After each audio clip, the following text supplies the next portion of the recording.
Hi, my name is Jan Benham, founder and CEO of the Institute of Aromatherapy and Aroma Shoppe. Today's topic is about the white micas that we carry at the Aroma Shoppe. So first of all, the question, is the mica that you have ethically sourced? Mica is one of the main ingredients that we use in coloured cosmetics. Micas add colour, shine and sparkle to soaps, shampoos, lip balms, lipsticks, lotions, creams and mineral makeup. Micas are non-toxic, occurring naturally from the minerals muscovite and silicate. Mica is smaller particle size than 20 microns, gives a satiny appearance, while larger micas provide a sparkly effect. Micas are then coated with various natural oxides and titanium dioxide and also FC and D dyes to give a full range of colours.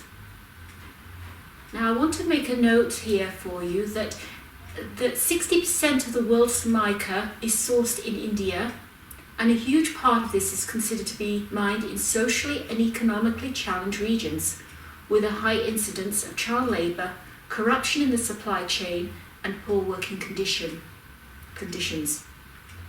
This is also the case in China, so we source our micas from the USA, which does limit what we carry. We also don't carry any micas that are coated with FC and D dyes, so again it limits the amount of colours that we carry because we only have those that are coated with oxides and carmine for a non-vegetarian source. So what are these different micas are? So we're going to talk about each one individually. So we're going to start with the smallest micron, which is a sericate mica. Now this is just plain mica that's been mined, and then it's been made into very small particle size of 10 UM. And it's just plain mica. And we use these, the first three that we use these in makeup, mineral makeup, because they are they're very low in particle size, and they also add reflect light. So the appearance of fine lines, wrinkles and enlarged pores are reduced. They also have very silky feel with an added slight shimmer effect. So also enlarged pores are reduced as well, the appearance of. So how do they make the colours with this? I want to show you a simple technique of how you can do this. So to make this into a colour, what the manufacturers would do is they have a machine. They put the mica into the machine. They of course make the particle size they want. So if they want a sparkly mica, then they have one with a higher micron level. And if they want more of a satiny appearance, then they will use a lower micron level. So this one is the lowest, one of the lowest you can get. So then they put in the colours, and then they shake it. Basically the machine shakes, and so each of the particles are then coated with titanium dioxide and with the colours, and at the end the result is you get the micas that you see. So I'm going to show you a simple technique of how we do this in a plastic bag. So you've got the plastic bag here, and I have my sericate mica. Now this one is not going to give a sparkly effect because it's so low in particle size. So I'm just going to put a touch of mica into the bag, and then I'm going to add a touch of ultramarine blue, and then a touch of the chromium green. You can do this of course with the yellow, you can do this with the red oxides, and then you just literally rub the colour into the particles. You don't grind, you rub. And after a while of doing this, you eventually, it takes a little bit of time. I personally wouldn't do this, it's time consuming, but it's nice if you want to have a go at doing it yourself. And it's nice to know how. So I'm slowly now getting the more of a turquoisey effect, and eventually it will become even if I do this long enough. So there we have a finished colour there. And that's how they coat their Cerakote mica. Now the next micas that we use are these next two, all these three actually, are used in mineral makeup because they are fine and fine particle size. So the next one I'm going to look at is satin pearl mica, and this one we use in our foundation, one of our foundation powders, and the particle size is 15 And the reason why I add this to my foundation powder is it leaves a satiny appearance on the skin. And it's a translucent white mica with a pearlescent effect.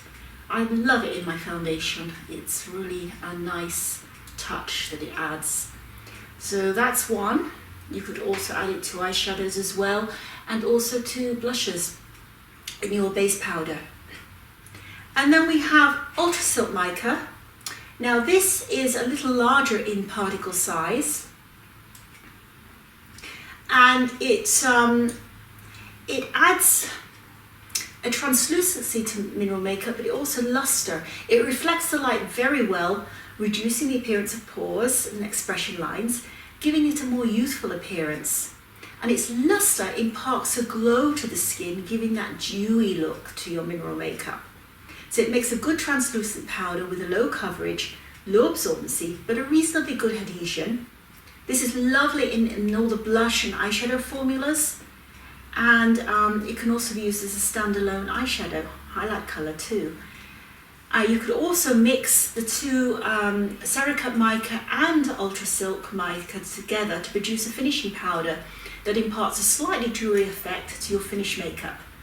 So depending on how much you want to add, usually I suggest 2 parts of Cerakote mica to 1 part of Ultra Silk mica, and if you want a more dewy effect, then you can add a little bit more Ultra Silk to the finished amount. So Ultra Silk mica I really love. Its micron level is 40 microns, so you can see it's over double the thickness, particle size, than the satin pearl.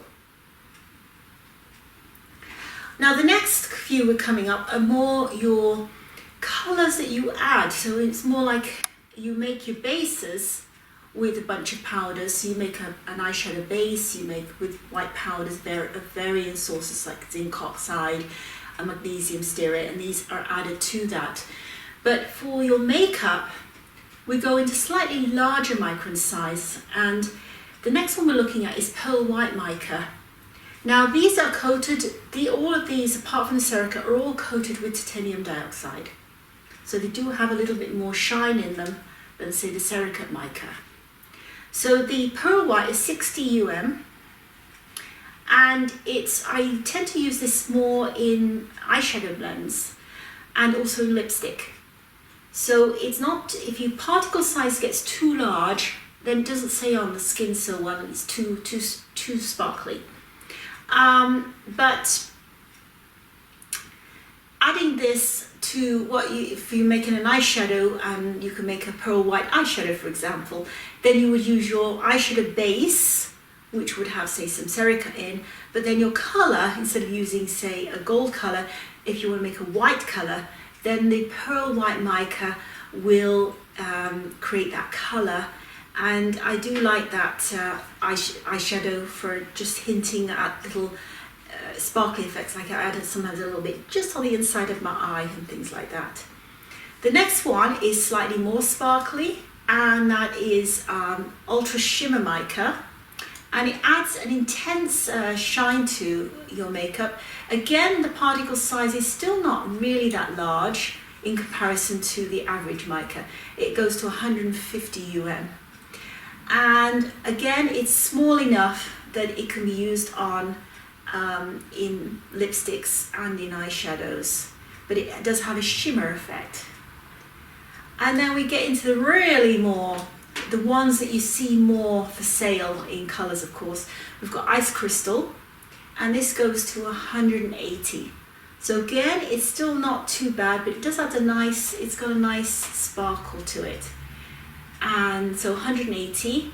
And then the last one is our Sparkle Pearl, which is 500 Now this is the type of powder mica that you will see in particle size, that you'll see for sale in soap making supply stores, for example, if they're selling micas. This is generally the particle size. So I find it not so useful in makeup because the particle size is just too large. But it's very nice to add things like to bath bombs, to soaps, and to get that nice sparkle, or to add glitter. So it's really glitter. So that is your different, going from 10 right up to 500 So that is what we carry in our Aroma shop, and I do hope that you found this useful, and please feel free to ask any questions. So it's bye for now.